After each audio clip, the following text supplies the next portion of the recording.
Olá, boa tarde. Estamos chegando. O programa Gente que Fala está no ar, 12:02. Eu sou Mauro Friesman. Nossa audiência nos acompanha pela rádio Trianon AM 740 de São Paulo e pela rádio Universal AM 810 de Santos. Estamos também nas redes sociais transmitindo simultaneamente no Instagram, no Facebook e ainda no nosso canal no YouTube. Siga a gente, curta, compartilhe os nossos conteúdos, interaja com o programa a partir de agora. O número do WhatsApp é o 973350038, mais uma vez, 973350038. E não se esqueça de marcar a hashtag Programa Gente que Fala com a sua participação pelas redes sociais. Hoje é quarta-feira, dia de falar de saúde, de bem-estar por aqui. E para esse bate-papo nós convidamos o cirurgião dentista Fábio Coracim, especialista em patologia oral e maxilofacial. Ele é presidente da Câmara Técnica de Patologia Oral e Maxilofacial do Conselho Regional de Odontologia de São Paulo. Doutor Fábio Coracim, seja bem-vindo ao programa Gente que Fala. Tudo bem? Obrigado, Mauro, pelo convite. Tudo bem? Bom dia a todos. Vamos lá, seguindo aqui com a nossa apresentação, a doutora Maria Emília Gadelha Serra, otorrinolaringologista, diretora médica do Alpha Group, Medicina Integrativa, e presidente da Sociedade Brasileira de Ozonioterapia Médica. Doutora Maria Emília, seja bem-vinda, tudo bem? Muito bem, muito obrigada. É um prazer estar aqui novamente com vocês. Prazer é todo nosso. Também com a gente a Márcia Sena, farmacêutica, bioquímica, MBA em processos de qualidade, fundadora da Senior Concierge. Seja bem-vinda, Márcia Sena. Tudo bem? Tudo bem, muito obrigada, Mauro, pela oportunidade de estar aqui discutindo temas tão relevantes e tão atuais. E fechando aqui a nossa bancada de especialistas, agora aqui no direito, a advogada doutora Camila Varela, que integra a Comissão de Defesa dos Direitos da Pessoa com Autismo da Ordem dos Advogados do Brasil, Santo Amaro, Zona Sul aqui da capital. Seja bem-vinda, doutora Camila Varela. Debatedores, esperamos ter um bom programa e poder trazer informação de qualidade para todos os ouvintes. É isso aí, então vamos aqui ao nosso primeiro tema, vamos falar da Covid-19.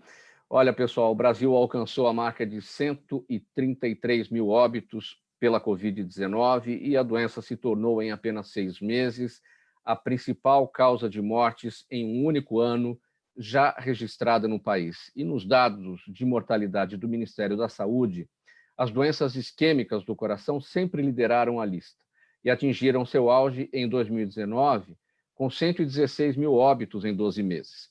Entre as doenças respiratórias, a pneumonia sempre foi a que mais matou, e em 2019 causou 83 mil óbitos. Já os cânceres de pulmão, brônquios e de traqueia, que são os mais letais, nunca chegaram a 30 mil em um ano.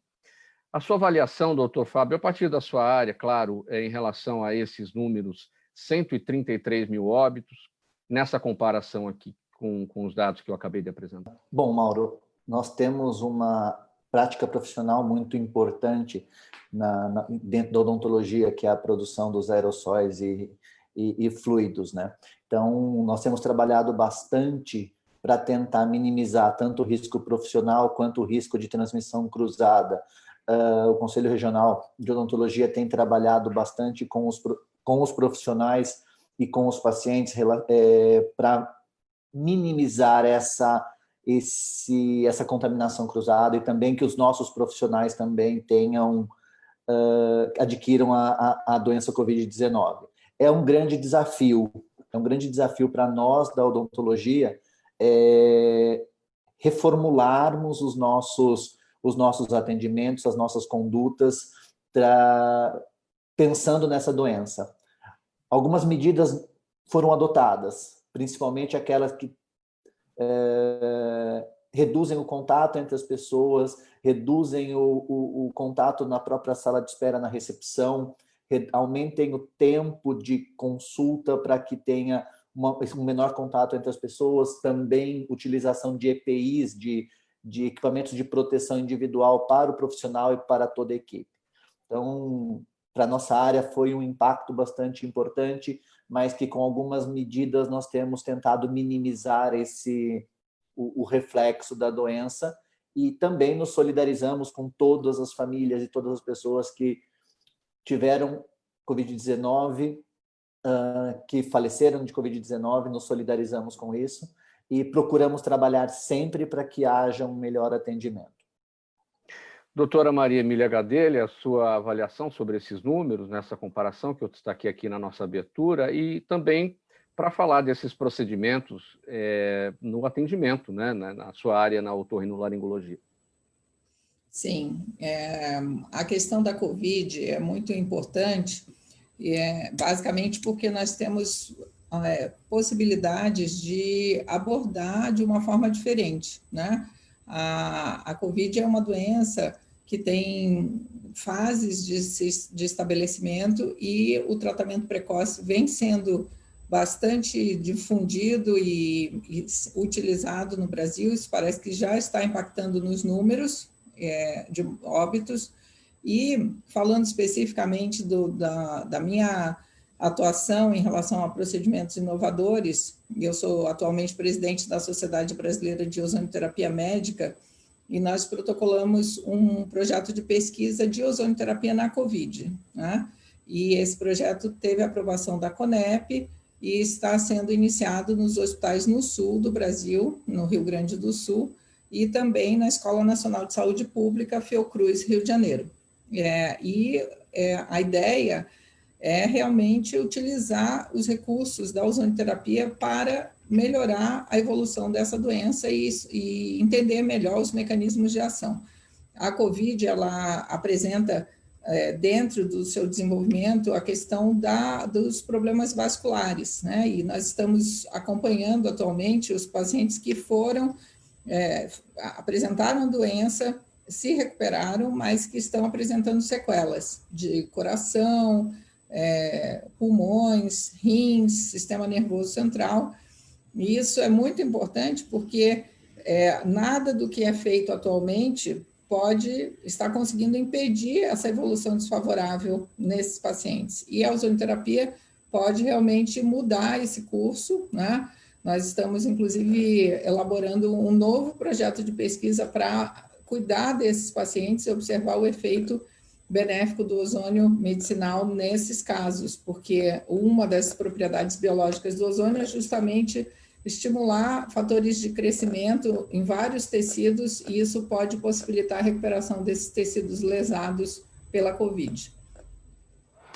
Sim, doutora Márcia Sena, nessa questão da Covid-19, tudo foi ideologizado, né? A questão dos possíveis tratamentos, as possíveis vacinas também já estão sendo ideologizadas, os números também, inicialmente, a partir dessa questão de que hoje a gente observa 133 mil óbitos pela Covid-19 em apenas 6 meses.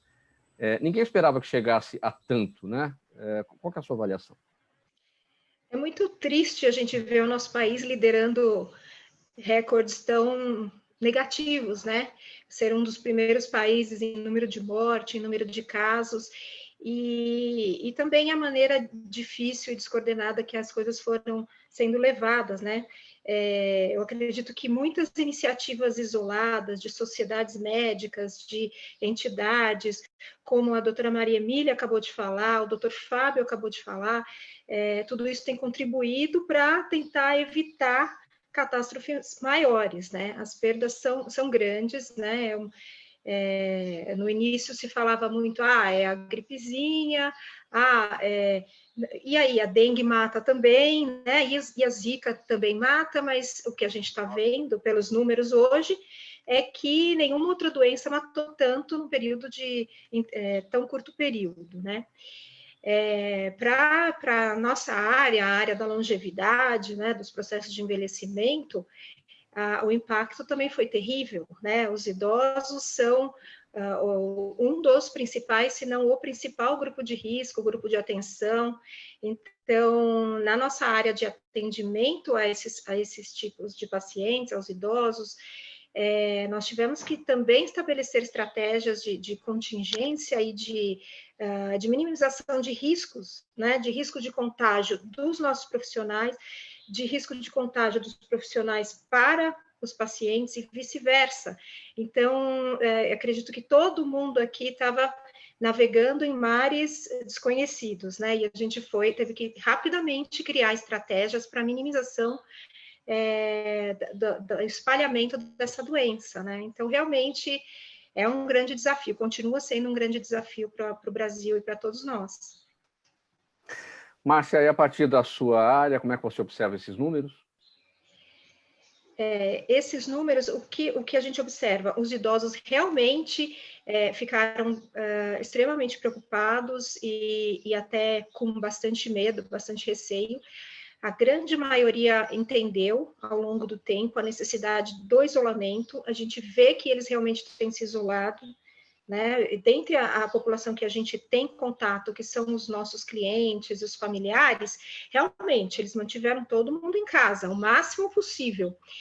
E o que a gente vê, quando eles se contagiam, realmente as sequelas e a atuação da doença é bem intensa, né? Na grande maioria das vezes. Porque, na maioria das vezes, eles têm alguma doença de base, eles já têm outros problemas, e a gente sabe que isso é um fator de risco adicional.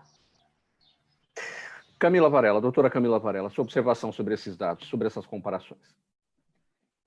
Na verdade, o número de mortes também a gente só lamenta, né? É um quadro terrível.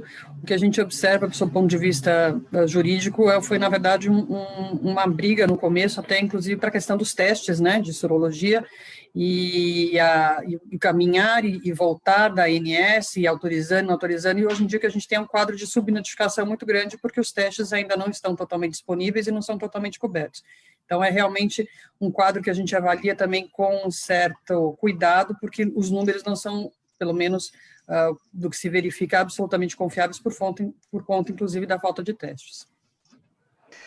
Sim, seguindo aqui para mais um tema, nessa edição do programa Gente que Fala, destaque hoje para a saúde, para bem-estar, para comportamento por aqui. Olha, gente, estamos no mês de setembro, e este mês é dedicado a uma campanha para a prevenção do suicídio, problema crescente e cujo pensamento muitas vezes surge motivado pelas perdas, por separações ou pela sensação de não ser mais útil ou importante. E esse ano, especificamente, a ação pede mais atenção aos idosos no momento em que a saúde mental, a autonomia, o convívio social e a qualidade de vida foram afetados pelo isolamento social, o isolamento forçado, né? E o medo da contaminação pela Covid-19. Como é que essa campanha, neste ano, então, tem sido diferente, Márcia, em relação a outros setembros amarelos, claro, por conta da Covid-19? Sim. O receio da depressão, dos pensamentos suicidas, isso sempre foi uma grande preocupação para todos os que atuam nessa área com idosos. Esse ano especialmente, né? Então, o que a gente vê desde o início da pandemia acontecendo com a terceira idade?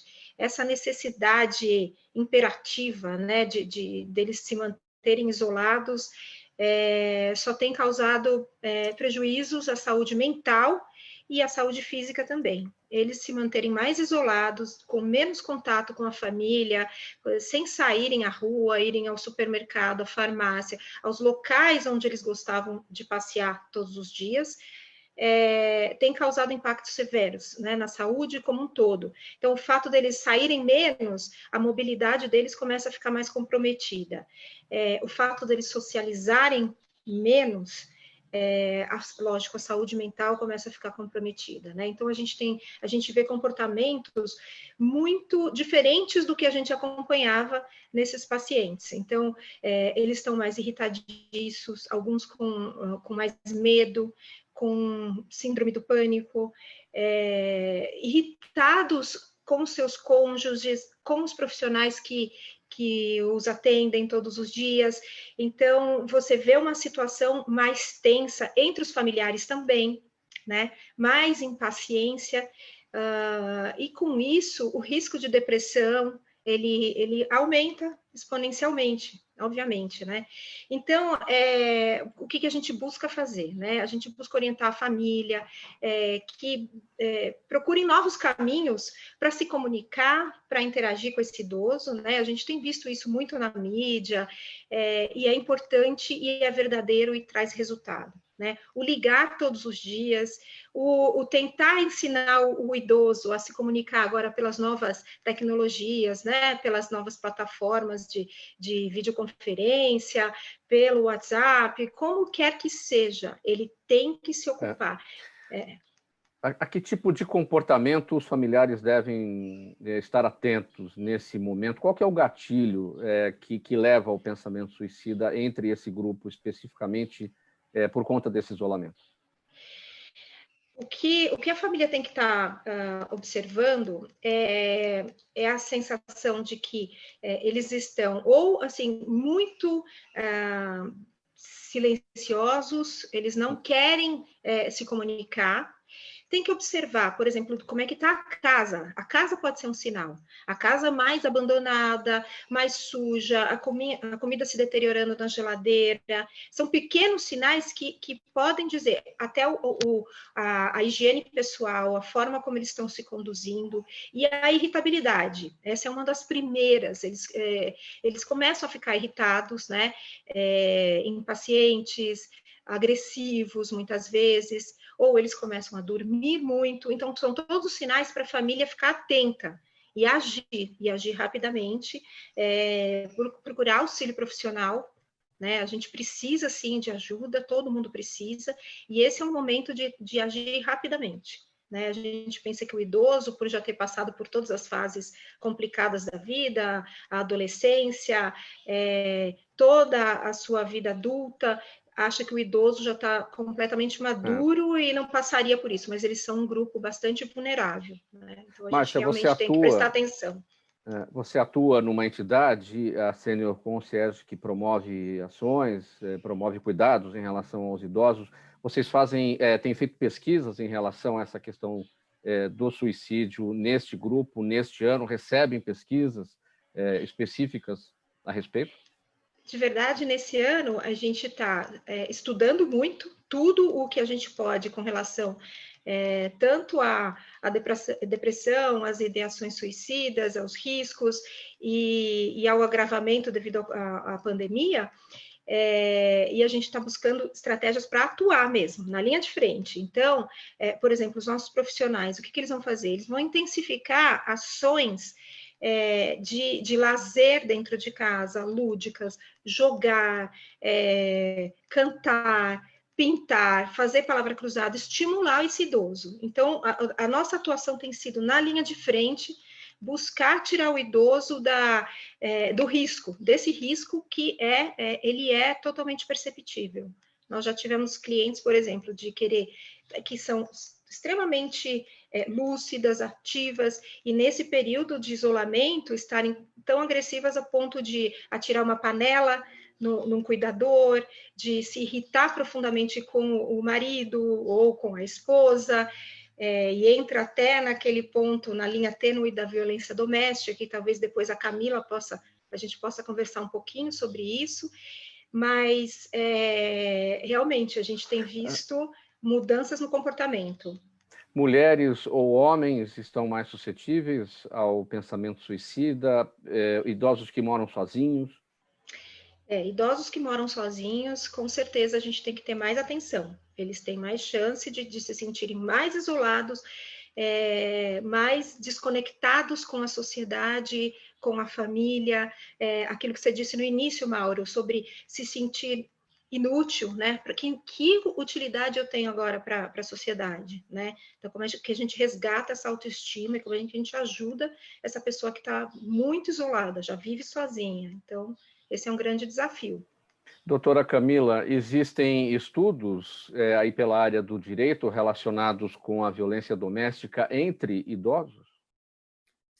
Justamente a população mais vulnerável, que tem menos acesso à proteção de todas as frentes, porque, como a Márcia bem observou, a dificuldade deles nessa pandemia de acessarem redes sociais, de terem contatos midiáticos, etc., tem sido um importante aspecto. O que eu acho que talvez também seja importante trazer aqui é que, com a vinda da pandemia, uma possibilidade nova se abriu, que é a telemedicina, né?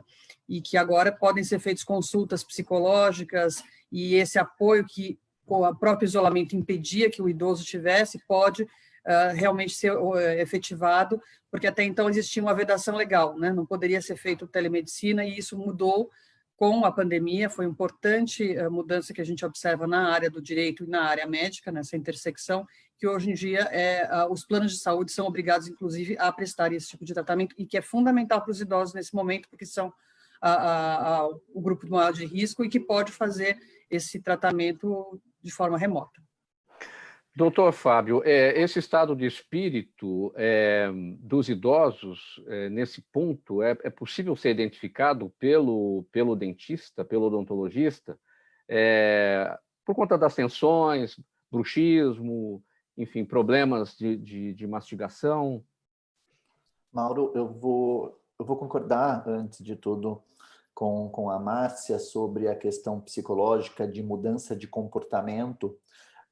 Então, uma das primeiras possibilidades que a gente observa, principalmente naquelas pessoas que são conhecidas do profissional de longo tempo, enfim, que a mudança de comportamento é um dos principais. Então, e muitas vezes o dentista, ele é um profissional que ouve muitos pacientes por conta do início da consulta, para saber hábitos e para ter a história de vida. Então, essas mudanças de comportamento são muito importantes. O que a gente tem visto, saiu agora uma matéria no The New York Times, mostrando que nesse momento de pandemia, está aumentando o número de fraturas dentárias por conta do bruxismo, do apertamento ou do ranger dos dentes. Então, isso tem uma semana, nós tivemos essa divulgação pelo The New York Times de que está aumentando esse índice. Então, talvez seja um ponto que nós dentistas teremos que nos preocupar, não apenas do ponto de vista de intervenção, mas também do ponto de vista de colaborar com a Márcia, quando atende os idosos, e com as equipes que atendem esses pacientes, para entender esses números, entender também como vão fazer as intervenções. Então, a meu ver, nós vamos ter uma geração a partir desse momento, desse pós-Covid, desse pós-pandemia ou intrapandemia, que vai existir um novo marcador para nós, que são as fraturas dentárias, o próprio bruxismo e os apertamentos. Eu vejo, sim, essa correlação. Olha, pessoal, 12h24 agora, você nos acompanha, estamos na Rádio Trianon AM 740 de São Paulo, Rádio Universal AM 810 de Santos, também nas redes sociais, no Instagram, no Facebook, no nosso canal no YouTube. Não se esqueça aí nas redes sociais de marcar a hashtag Programa Gente que Fala. Outro tema aqui para a nossa análise, um estudo recente da Universidade da Basileia, lá na Suíça, concluiu que a oxigenação das células por meio da ozonioterapia pode reduzir as chances de metástase, ao promover a formação de novos vasos sanguíneos que aumentam o fornecimento de sangue ao corpo. O procedimento, de um modo geral, tem por objetivo tratar dores e inflamações crônicas, infecções variadas, queimaduras, problemas vasculares e esclerose múltipla, entre outros problemas de saúde. Doutora Maria Emília Gadelha, explica para a gente melhor essa novidade aqui da ozonioterapia, que pode reduzir as chances de metástase. Então, Mauro, na verdade, o estudo, ele viu a ação do oxigênio, né? A ação do oxigênio sobre tumores é conhecida desde a década de 30, foi objeto até de prêmio Nobel, em 2 ocasiões, e mostrando exatamente essa questão da oxigenação, limitando o crescimento tumoral. Agora, o interessante desse estudo feito na Universidade de Basel, na Suíça, foi que os pesquisadores viram que em todos os tumores existem células, são chamadas células tumorais circulantes. Elas se desprendem da massa tumoral original e vão fazer uma implantação em outros sítios, né? e o que se viu é que essa disseminação na forma de metástases, ela é dependente da quantidade de oxigênio que está disponível no tumor original, no tumor primário. E o que esse grupo de pesquisadores viu é que quando se oferecia oxigênio, você limitava a ocorrência de metástases, porque quando num determinado tumor a metástase acontece, a chance de cura efetiva reduz muito, né? Então, você aumenta muito o risco de óbito num paciente oncológico portador de metástases, porque isso agrava o estadiamento, né?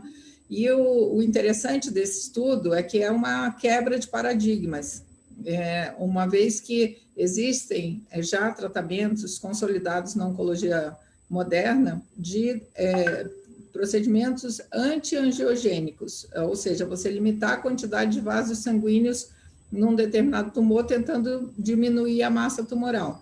E o que esse estudo suíço viu é que eles estão vendo produtos que estão aumentando a quantidade de vasos sanguíneos justamente para diminuir a restrição de oxigênio e, com isso, limitar a ocorrência de metástases, entende? É uma mudança total de paradigma nesse processo. E aí é onde entra a ozonioterapia, né? Esse estudo original da Suíça foi feito com oxigênio. O ozônio, ele é uma mistura gasosa de oxigênio e ozônio, que na verdade é no máximo 5% de ozônio, mas é o ozônio que faz as ações biológicas. E uma das ações principais da ozonioterapia é justamente aumentar a liberação de oxigênio nos tecidos e deixar as hemácias, as células que carregam oxigênio, mais eficientes em termos de liberar esse oxigênio nos tecidos em geral, né? Além de várias outras ações de regulação imunológica, de regular o nível de estresse oxidativo e várias outras, né? Atuar no mecanismo de inflamação crônica propriamente dito.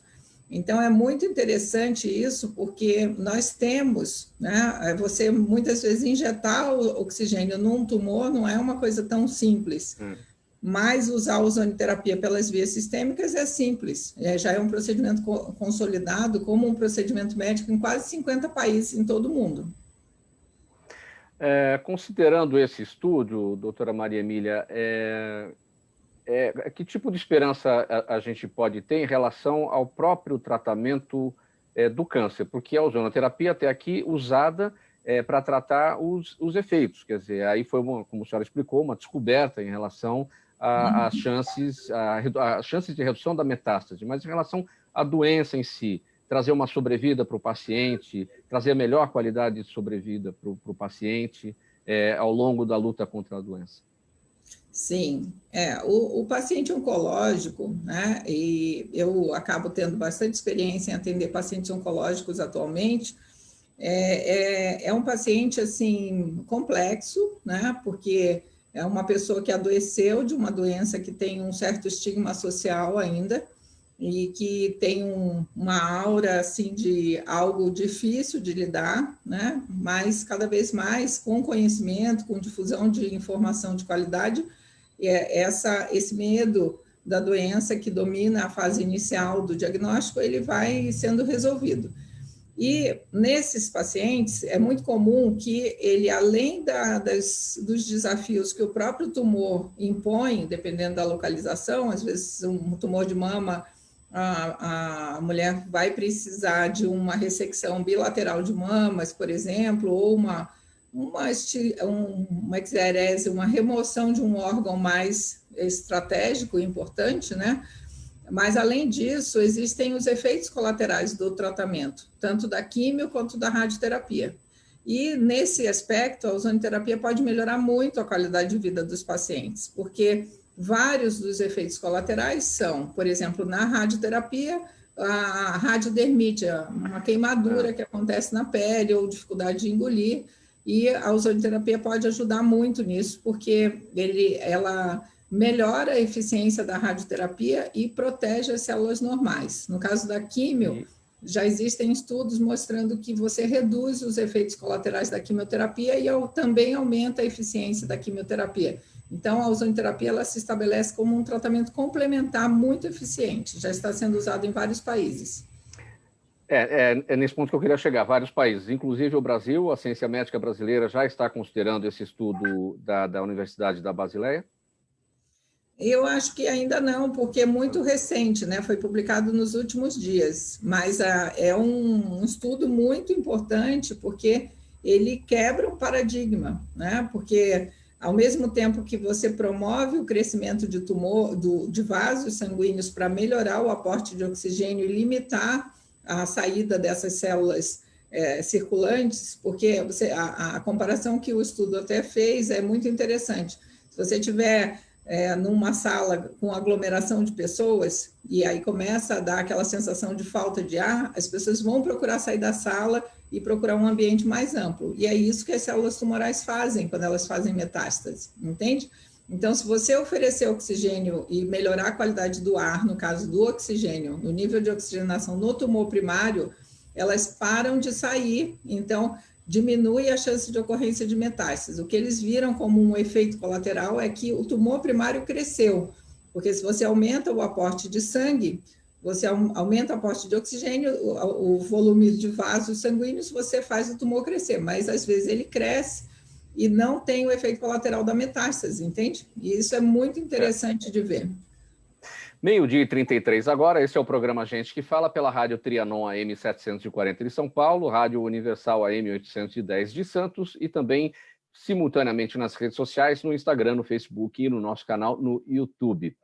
Minha gente, olha, a hepatite viral, doença que pode apresentar até 5 variações, hepatite A, hepatite B, C, D e E, leva a problemas no fígado. E na entrevista do médico com o paciente, é preciso muita atenção para a identificação dos sintomas, já que todos os tipos de hepatite possuem manifestações semelhantes, como fadiga, mal-estar, náuseas, dor abdominal, prurido, urina escura e fezes brancas. Na odontologia, as hepatites mais importantes são as dos tipos B, C e D, pois apresentam risco de transmissão num consultório e a possibilidade de se tornarem doenças crônicas. Como é que é o dia a dia dos cirurgiões dentistas, doutor Fábio, para lidar com a questão das hepatites?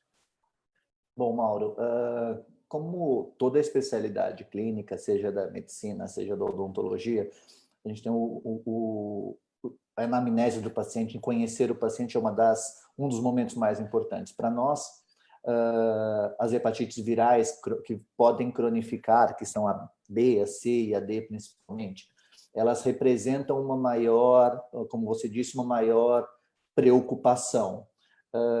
Todo dentista ele tem no seu dia a dia os interrogatórios que são feitos para tentar buscar sinais e sintomas que podem nos ajudar a entender, a fazer um diagnóstico ou auxiliar um médico para fazer esse diagnóstico, né? Então, interrogatórios, a entrevista do médico com o paciente, que tecnicamente é chamada anamnese, né? Exatamente. A nossa anamnese, ela sempre é revista. Então, os sinais e sintomas importantes das hepatites, como colocado por você, vêm pela doença hepática. Não existe uma manifestação bucal que seja específica da hepatite. Nós temos que investigar na anamnese essas informações. E para nós, o que nos preocupa muito é a transmissão cruzada dessas doenças virais, né? O que é a transmissão cruzada? Significa que eu tenho um paciente e produz aerossol com os motores, enfim, e aí o próximo paciente ele vai entrar e eu preciso ter desinfectado tudo para atendê-lo. Então, isso é protocolo de toda a clínica que a gente faça essa descontaminação e essa desinfecção no dia a dia, né? Então, quando a gente pensa em hepatite viral, hoje não vejo mais uma desculpa de não fazer essas desinfecções. Eu preciso fazer. Em relação a como é que eu consigo identificá-las, é muito mais pelos sintomas vindos do fígado. Por exemplo, a icterícia, se for uma hepatite com início de uma insuficiência hepática, se é uma hepatite que já cronificou e evoluiu para uma doença hepática crônica, alteração de coagulação, então sangramentos de gengiva que podem significar essa hepatite, essa repercussão. Aftas acontecem, mas não com tanta frequência, né? Não é uma manifestação que me chama atenção. Existe uma doença que a gente chama de líquen plano, que parece uma rede branca, e a mucosa, e algumas pessoas já relacionaram essa manifestação, como a mucosa da bochecha, a mucosa da língua, ficam com uma rede branca, que ela não se destaca, é bem clássica, que tem uma relação, mas não está provado ainda 100%. Então, se a gente for pensar numa única manifestação que me traria numa pessoa que tem um histórico que a anamnese me contou, que já ficou amarela, que mudou cor de fezes, que mudou cor de urina, tudo isso e tem uma manifestação dessa na minha área de atuação, eu começo a investigar.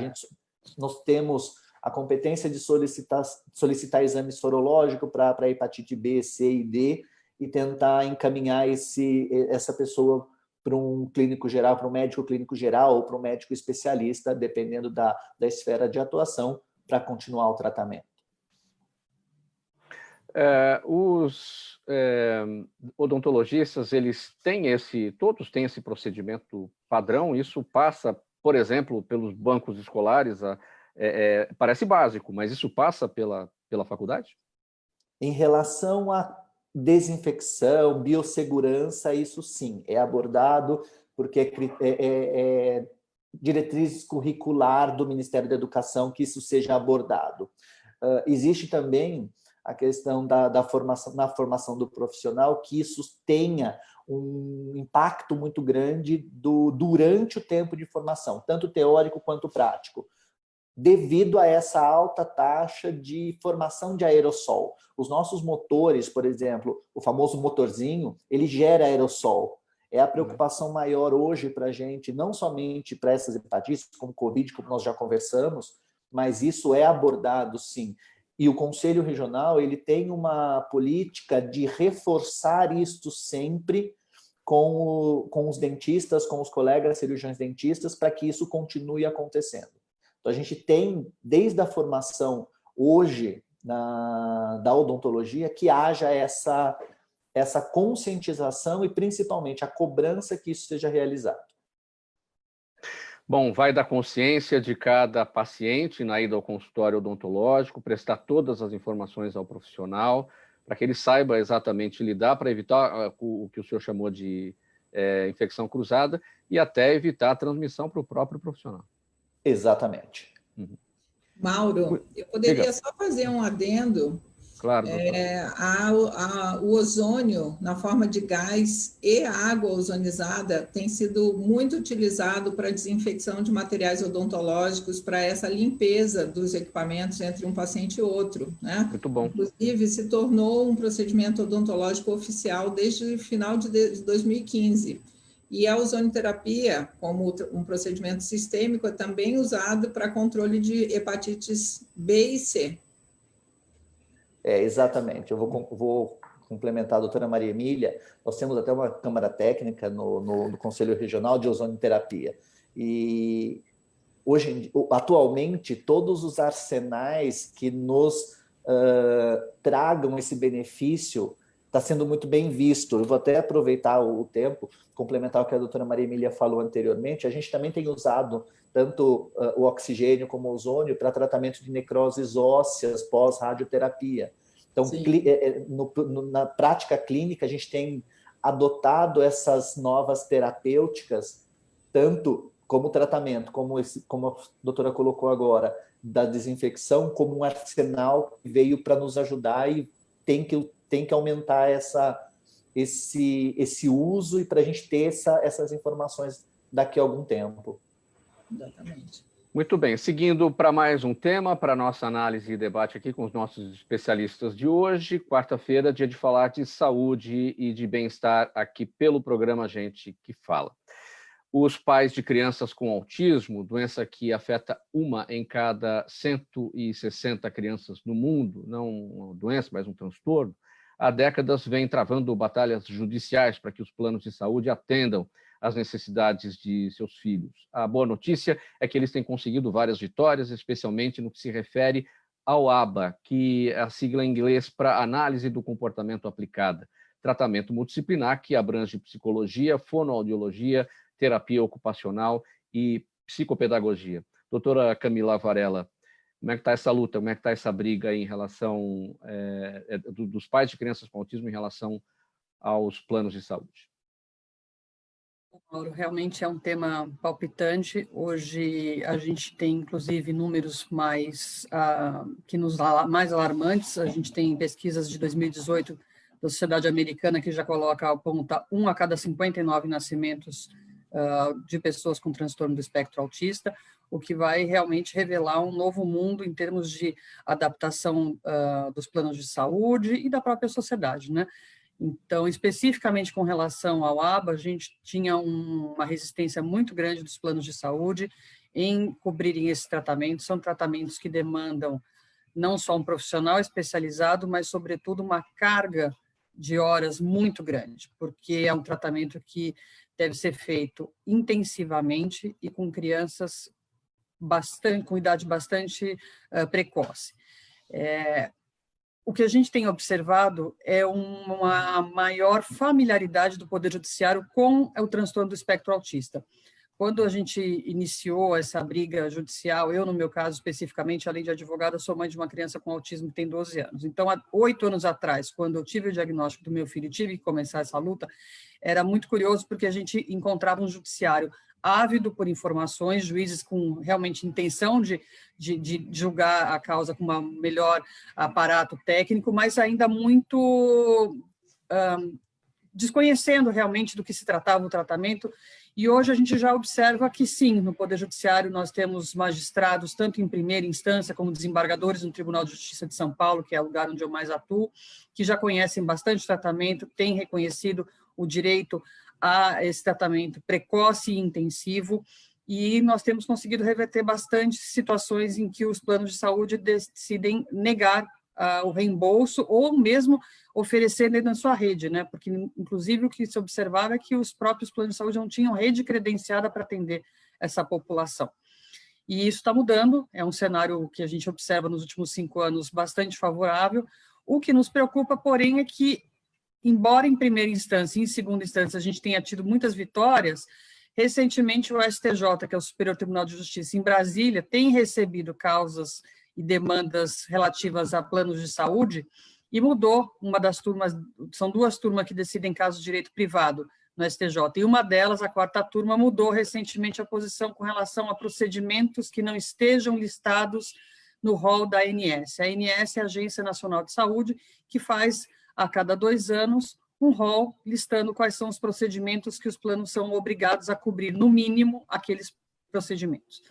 E isso nos acendeu um alerta de que precisamos fazer um esclarecimento intensivo também agora no STJ, né? O processo subindo para lá, para esclarecer aos ministros e eles entenderem que o procedimento, protocolo de atendimento do autista tem características muito sui generis, muito particulares, que não podem ser comparadas com outros procedimentos, porque justamente estamos lidando geralmente com crianças, em que a idade, quanto mais tenra, melhor, e quanto mais intensa, mais importante é esse tratamento. Então, a gente tem um caminho muito positivo, até agora tínhamos um caminho muito positivo no Poder Judiciário em primeira e segunda instância, agora vamos ter que fazer um trabalho em Brasília para sensibilizar os ministros acerca da particularidade do autismo.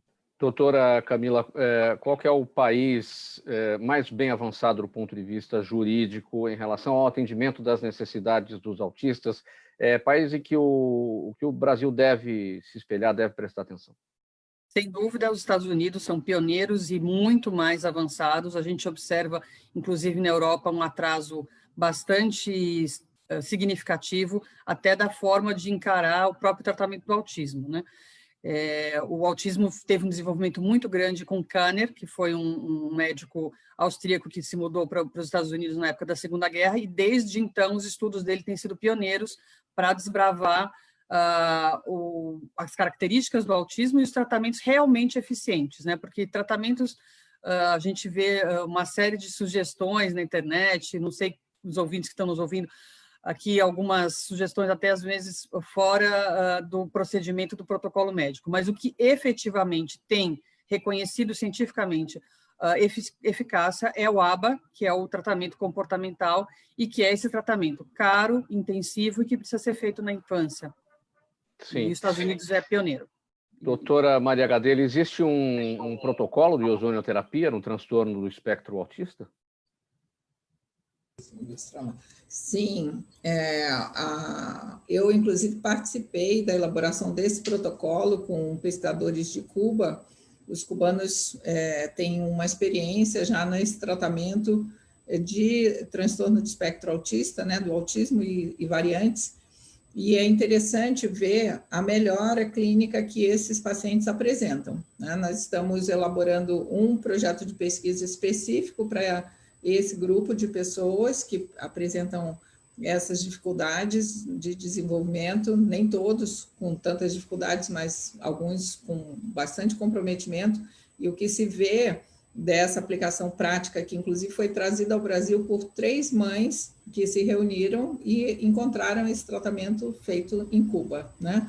E esse protocolo foi aprimorado, e basicamente o que o ozônio faz pela insuflação retal é regular a neuroinflamação. Então, se vê um progresso importante nas funções cognitivas, na fala, né? Muitas crianças têm retardo de aquisição de fala, e a ozonioterapia é interessantíssima de ver promovendo a recuperação da fala nessas crianças. E também o controle dos sintomas intestinais. É muito comum que crianças autistas tenham infecção crônica por Clostridium, né? Que é uma bactéria de difícil controle, e esse controle desse desequilíbrio da flora intestinal, da desbiose intestinal, é muito frequente com a ozonioterapia pela via retal em crianças. Pessoal, 12h48 agora, eu já tenho perguntas aqui, a participação da nossa audiência pelas redes sociais e também pelas rádios. Márcia, a Aline Moura está com a gente no YouTube. Eu vou pedir brevidade para todos, tem pergunta para todo mundo aqui, para que a gente possa atender todo mundo. Então, a Aline Moura está com a gente no nosso canal no YouTube e te pergunta, Márcia, quais são os serviços ou quais serviços a cuidadora sênior contratada pode realizar na companhia do idoso? E como é garantida a segurança da cuidadora e do idoso quanto a riscos de acidentes nas escadas e também manias, como medos de danos ao patrimônio, medo de furtos? O que a Aline está perguntando é muito corriqueiro, realmente, né? Então, o que a gente vê hoje em dia, o que a gente tem feito? Nós temos os profissionais totalmente treinados e aptos a fazerem uma estimulação cognitiva, né? Ou seja, mental, social, ou seja, deles verem gente, que nesse momento está bem limitado, e física, né? Então, nós intensificamos nesse período de pandemia todas as atividades e de todos esses profissionais, que eles realizem essas atividades com esses 3 pilares em mente. Então, o tipo de serviço que nós oferecemos tanto dentro da residência, cuidados básicos, desde auxílio no banho, auxílio na alimentação, até o acompanhamento como uma dama de companhia, como um acompanhante, como uma pessoa para ajudá-los nas tarefas mais diversas do dia a dia. Tá. Também tem os cuidados de enfermagem, né? Então, realmente, as pessoas que têm algum problema de saúde, que necessitam um cuidado mais técnico, a gente também oferece isso. Tá? Com relação à residência, por exemplo, a gente faz uma avaliação da residência, nós temos uma avaliação feita por uma terapeuta ocupacional gerontóloga, que ela vai ver todos esses tipos de riscos que podem estar lá inerentes naquela residência e que as famílias, em geral, não conseguem perceber, né? Tem que ter aquele olhar técnico mesmo. Doutor Fábio, o Sérgio Miguel com a gente no Facebook. Obrigado, Sérgio, aqui pela pergunta. Ele quer saber como os dentistas detectam pela boca do paciente sintomas de doenças como a cirrose, diabetes e até AIDS. Bom, essa pergunta é muito recorrente também, como para nós profissionais. Não existe uma manifestação clássica desta doença. Existe sim das consequências que elas exibem. Por exemplo, a cirrose hepática é uma doença que no seu estágio mais tardio, ela causa insuficiência hepática. E essa insuficiência hepática, ela modifica todo o funcionamento do fígado. Então, desde o metabolismo normal dos produtos desse órgão, deixando a pessoa com a pele e mucosa mais amarelada. Então, isso lá no estágio tardio da doença hepática, né? Do ponto de vista mais precoce, a cirrose, por exemplo, não tem uma manifestação bucal clara. Eu preciso investigar isso com o interrogatório da anamnese, com exames complementares. A doença AIDS, se tivermos a doença AIDS acontecendo com imunossupressão, enfim, a principal alteração é a infecção fúngica, que é uma infecção por cândida, que popularmente a gente conhece por sapinho, né, a infecção fúngica mais comum, que é uma manifestação associada à doença AIDS em atividade. Então, eu preciso ter essa imunossupressão, a doença ativa, para que haja essa manifestação. Então, geralmente, para essas doenças sistêmicas, a gente vê muito mais as repercussões associadas ao que a doença faz no corpo. Doutora Camila, o Renato está na Vila Mariana, pergunta quanto a quem não tem plano de saúde, em relação a quem não tem plano de saúde, o serviço público é obrigado a oferecer todos os tratamentos necessários recomendados pelo médico ao portador de autismo? Pergunta do Renato de Vila Mariana. Renato, perfeita a sua pergunta. Sim, a rede pública é obrigada a prestar o serviço. O direito à saúde, na verdade, é um direito constitucional, está no artigo 96 da Constituição. E, especificamente em relação ao autismo, e você estando na Vila Mariana, eu sugiro que você procure o CAISM da Vila Mariana, que é orientado pela Unifesp, Universidade Federal de São Paulo. Os médicos da Unifesp são os coordenadores desse serviço, desse ambulatório, que presta um serviço de alta qualidade, extremamente sério e totalmente gratuito. Doutora Maria Emília, a Andréa Takiuchi, com a gente no Instagram. Obrigado, Andréa, pela audiência por aqui e pela pergunta enviada aqui para a doutora Maria Emília. Ela quer saber o seguinte. Ela disse que viu recentemente algumas declarações suas contrárias à vacinação contra o HPV. E ela quer saber a sua opinião, se a sua opinião é a mesma quanto às possíveis vacinas contra o coronavírus. Na verdade, o estudo dos eventos adversos neurológicos da vacina anti-HPV foi objeto da minha monografia de conclusão do curso de Perícias Médicas, né, no ano passado. E aí, estudando esse assunto, eu me inteirei da situação mundial e realmente eu defendo a aplicação do princípio da precaução com suspensão imediata dessa vacina.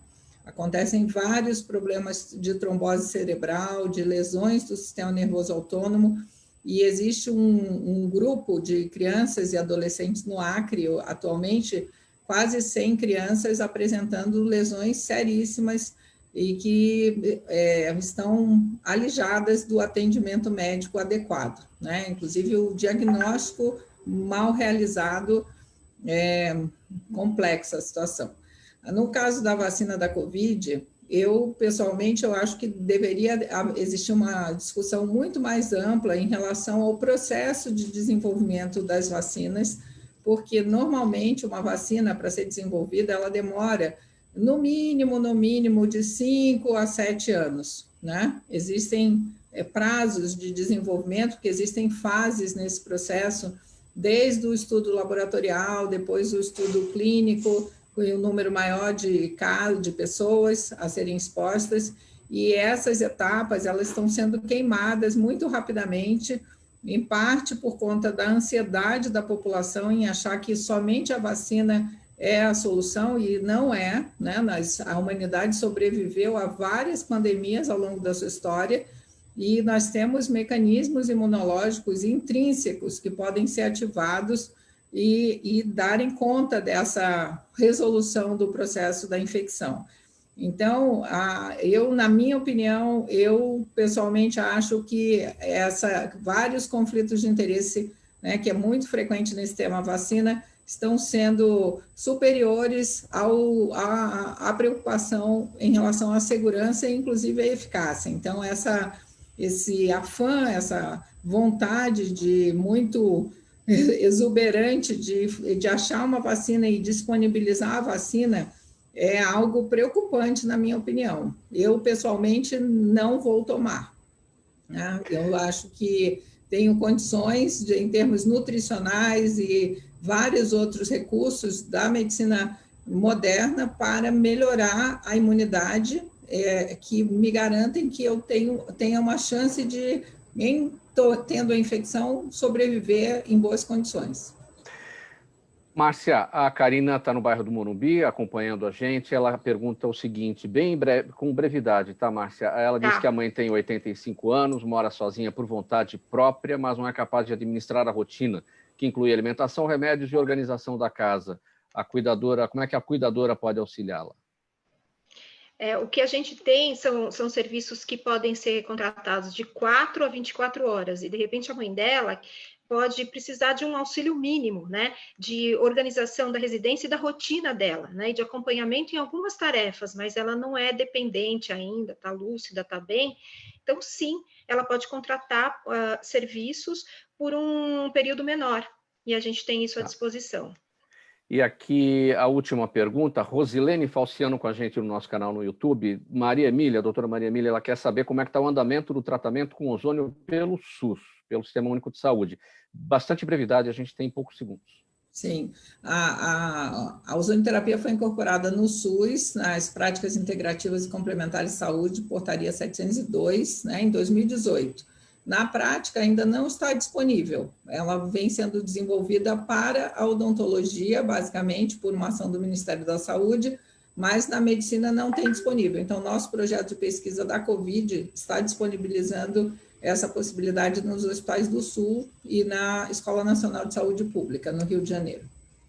Doutora Maria Emília, sua despedida, rapidamente. Eu agradeço, eu acho que foi uma oportunidade muito boa de conhecer os outros apresentadores e reencontrar você, e estamos aqui à disposição para sempre participar e levar informação de qualidade para os ouvintes, né, do programa Gente que Fala. Muito obrigada. Muito obrigado. Doutor Fábio Coracim, poucos segundos, sua despedida. Queria agradecer, Mauro, pelo convite, e foi um prazer estar com a doutora Maria Emília, a doutora Camila, Márcia, nesse evento. Estou sempre à disposição. Um abraço para todos os ouvintes. Muito obrigado. Márcia Sena, sua despedida. Eu agradeço a oportunidade, Mauro, de participar do programa Gente que Fala, e a oportunidade de conhecer todos os profissionais bacanas que a gente viu aqui hoje. Doutora Camila Varela. Eu agradeço imensamente o convite e coloco à disposição de vocês uma cartilha de direito dos autistas totalmente gratuita para baixa no site da OAB de São Paulo, Santo Amaro. Então, quem quiser se aprofundar um pouco mais de direitos dos autistas, pode acessar. Obrigada, foi um prazer.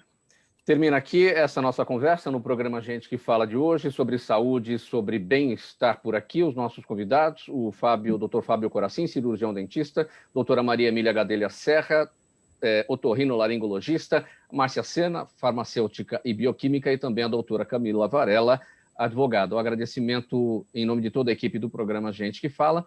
Na mesa de som com a gente hoje o Sérgio Souza, também gerente técnico da Rádio Trianon, apresentação minha, Mauro Friesman, pauta e redação Pedro Schiavon, apoio técnico do Ricardo Godoy, diretora de produção Zenilda Salvato, o jornalista Fausto Camunha é o nosso diretor-geral, e do outro lado do Gente que Fala, você, ouvinte, espectador, a razão da nossa presença aqui todos os dias. Obrigado pela audiência, pela participação, tchau e até amanhã.